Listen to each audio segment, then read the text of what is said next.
Hi guys, welcome back. This is Matt from Jaggers Brewing Co. I'd like to thank you again for checking in on us, see what we got going on today.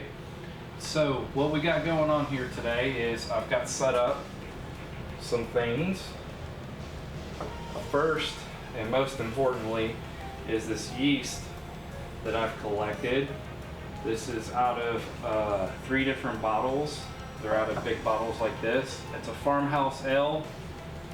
Produced here in Texas. So I've built up a starter before off of this yeast.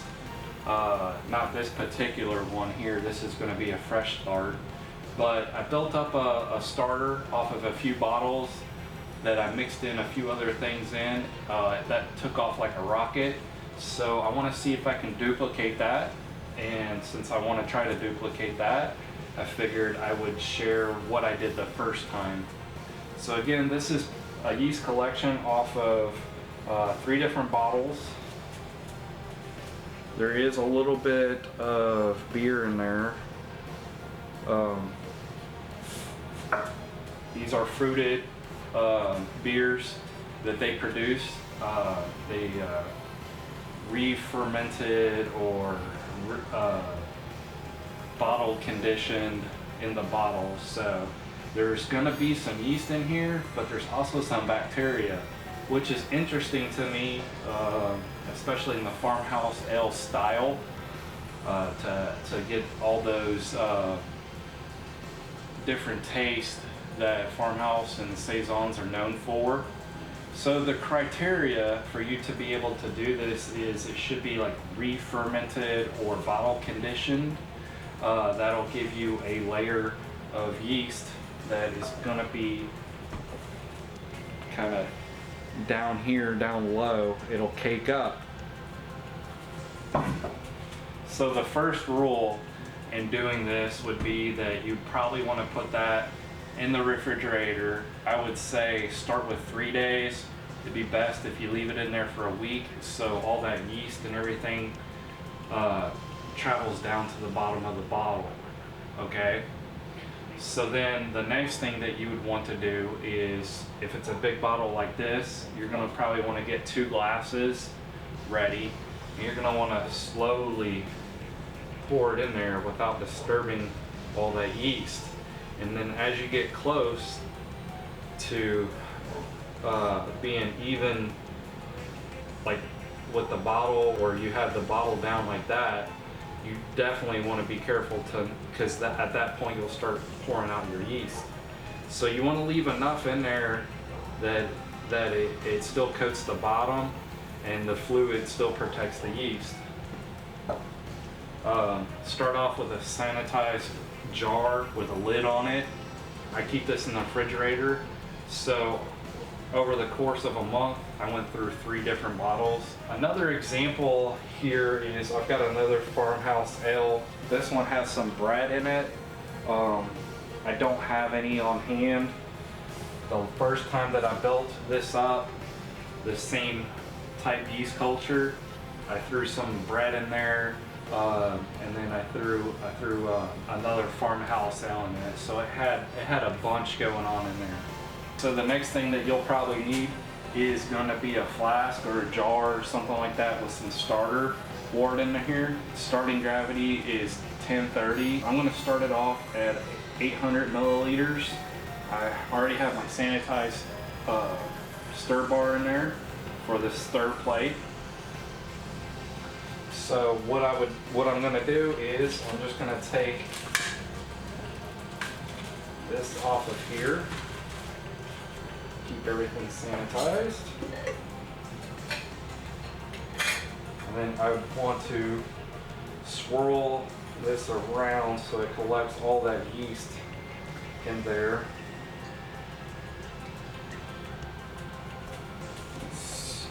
I don't know if you'll be able to see it clumped up there in the corner. So that's why you want to keep some liquid in here so you can break up those clumps.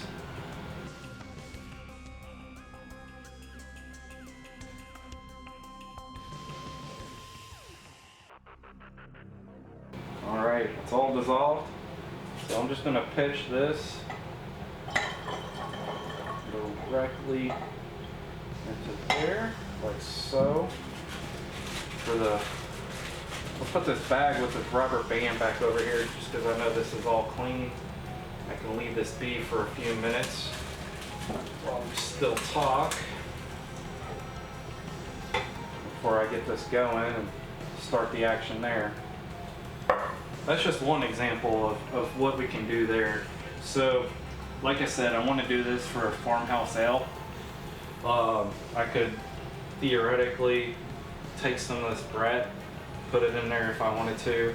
I don't want to. I think this is probably going to have enough going on with it already.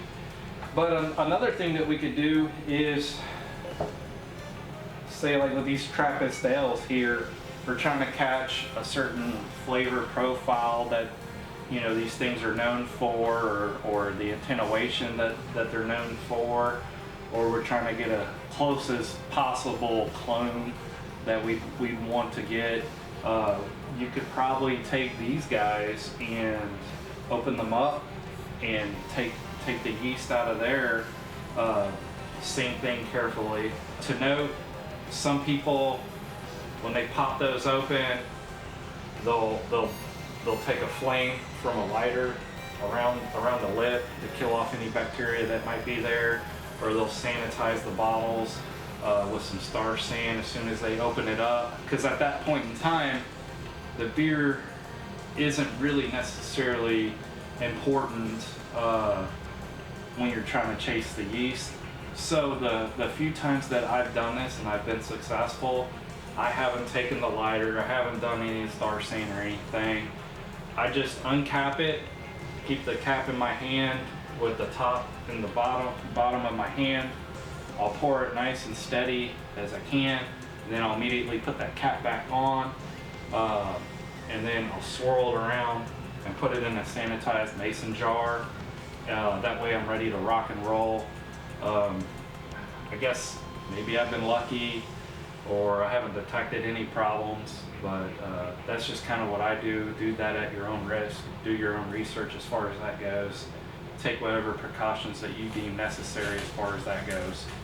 So another way that you can kind of steal yeast, not really that you're stealing it from anybody but yourself, you can repitch your wort on top of the yeast cake at the bottom of the fermenter. That's another good way to reuse some yeast. Maybe you can do some mixing and blending that way. Plan on doing some things like that here soon, so that'll be pretty cool. So now that I've got this 800 milliliters in this bottle, or in this flask, the next thing that I'm going to do is I'm fixing to turn this on, let it get going at a decent speed. I find right around halfway to kind of get it going. You'll start seeing it to ferment. A good sign of ferment is it thickens up, and then you'll have a chrysin at the top here a little bit. So I'm going to let that ride for a few days, and then I'll probably want to go ahead and repitch that into a little bit bigger of a starter before I use it. So today is Monday. I plan to do another farmhouse ale, I would say Thursday, Friday, maybe Saturday. So I'm going to get this going now. Once my stir plate starts up, I'm going to put a towel over it so I don't have a whole bunch of light coming in here, and my yeast can grow decently. And then whenever I go to pitch this yeast, I'm going to put it in the refrigerator probably about a day and a half before I want to use it, so that way it starts cold crashing and get a good yeast pile down here. And I'll just drain off the top fluid, kind of like I was doing with the bottle, to catch that yeast to begin with, and then it's off to the races. So thanks for joining me today. I really appreciate you hanging out with us. What we're going to do next is get this going. If I have another yeast project come up, I'll keep you guys updated. Bye for now.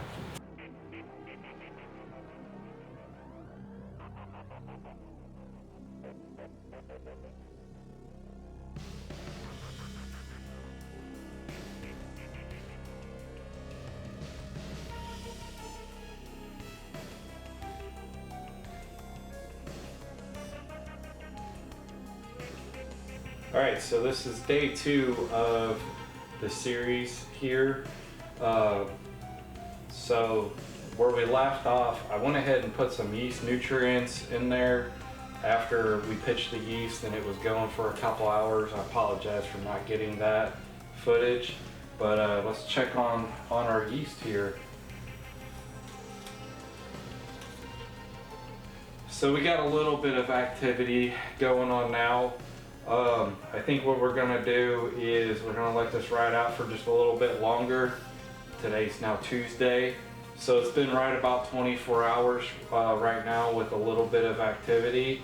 We'll check in on it later and see how it's doing, and then maybe make a decision about what to do next after that.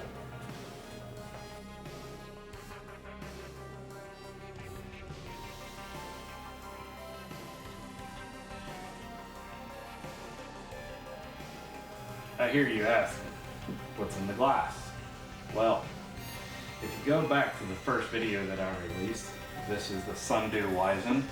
That's a video where I compared 3 different Weizens, different yeast, different techniques, a few different variants of basically the same base beer. So that's not what we're talking about today. What we've got going on over here is the bottle dreg capture yeast buildup. What I ended up doing is this was a little slower to take off than I initially planned it to be. It didn't get going nearly as quick as it did the last time that I did this. So I went ahead, cold crashed it for about 24 hours.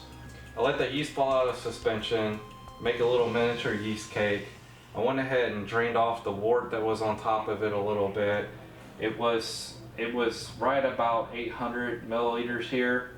I topped it off to 1200. I'm just gonna let it spin on here, let it build up, move on to my next project. Today is Wednesday afternoon. I was hoping to be able to brew soon for another series that I'm working on and pitch this yeast into it. We'll just see what happens over the next day or so. Hopefully it just takes off is what I'm hoping for. We'll see. I guess that's the way that the cookie crumbles, so to speak. The thought did cross my mind to use the previous culture that I had pitched. I haven't bottled that beer. The only problem with that is it's got a pellicle on it. It's got some other bacteria and stuff in there that I necessarily didn't want to use for the beer in that next series that I'm making. So I might just do it anyways, see what happens as an experiment. Everything that I've seen said to basically not pitch on top of a pellicle unless you're doing like a Solora project, which is something that I'm interested in. But the 2 different beers that we're talking about, one's a dark saison, and that's the one that has the culture that I built up like this, that has the pellicle. And then the beer that I'm working on, that I want to pitch this into, is a farmhouse ale, of course. So let's give this a few days, let's see what happens, and just go from there. Next time we check up, I will let you know if I've killed this project, if I'm going to start over, or if I'm just going to go ahead and roll with it, if it took off and everything's great. The sad reality sometimes is in home brewing, we do have some failures from time to time. I'm not going to say that I'm without fault here, but this is one of them. You know, maybe I rushed it a little too hard and it didn't take off. Maybe there wasn't enough viable yeast in my bottle dregs. Maybe I should have started off with a smaller starting gravity wort to give those things some more comfort. Like I said, you know, it was right around 800 milliliters. I went ahead and topped it off to 1200. I want to give it a few days. I put some more yeast nutrients in there. Hopefully these guys will bounce back and really take off and get going, because I really want this to work. I really want to use this as my project. Like I said, if not, then we'll just start over from square one. I'll bring you along. Either way, thanks for joining me. We'll catch you next time.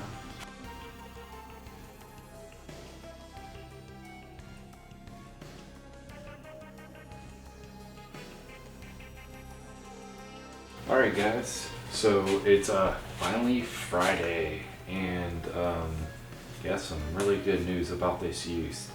It looks like it really kicked off and took off going. We have a little bit of a croissant line, so it rose up this high, and it's already fallen back down.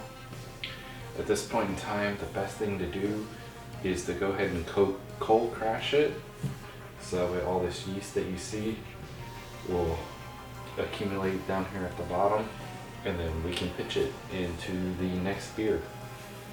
So at this point in time, we're ready to call this experiment.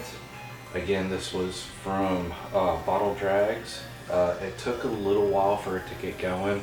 I think some of that had to do with maybe not having as much viable yeast as I've had before that I've been able to collect, and some of the bacteria that may be in there, it kind of probably took it a little bit to get going. But I think we finally made it there. I'm willing to take this to the next step, which will be to shut down the stir plate, put it in the fridge, let it cold crash, let all that yeast fall out, decant all this liquid, and then use that layer that'll be down there as pitching material for yeast for the next brew, which will be for a farmhouse. Because of the yeast and the bacteria in there, it will turn it into a sour saison, sour farmhouse, or something of that nature. Pretty sure that's what I got coming up next on my brew list, is the farmhouse, as I start accumulating different experiences in yeast. I plan on, at this point in time, once I pitch this into that beer, I'm going to try to catch it when it's bubbling up at the top, so I can top crop some yeast and bacteria off of it. And then once the beer's done fermenting, take some of that trub, collect some of that, and then what I'll probably try to do at that point in time is, once I go bottle it, it's that time to bottle condition, I'll probably pull 2 bottles off of that and collect those. So that way I have about 3 or 4 different avenues of collecting yeast off of this to turn around and repitch, collect, repitch, collect.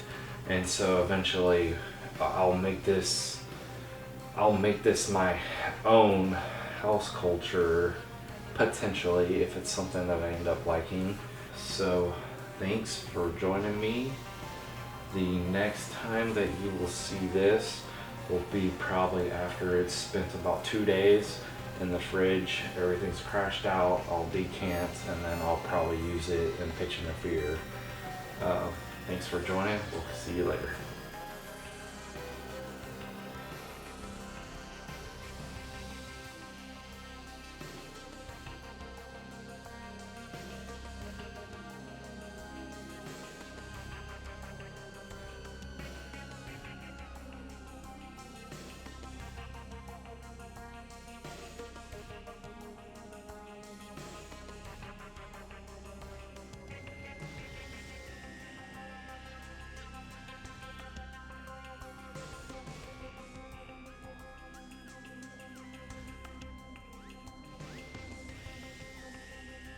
Do you know where a magnet is? So I don't lose my stir bar.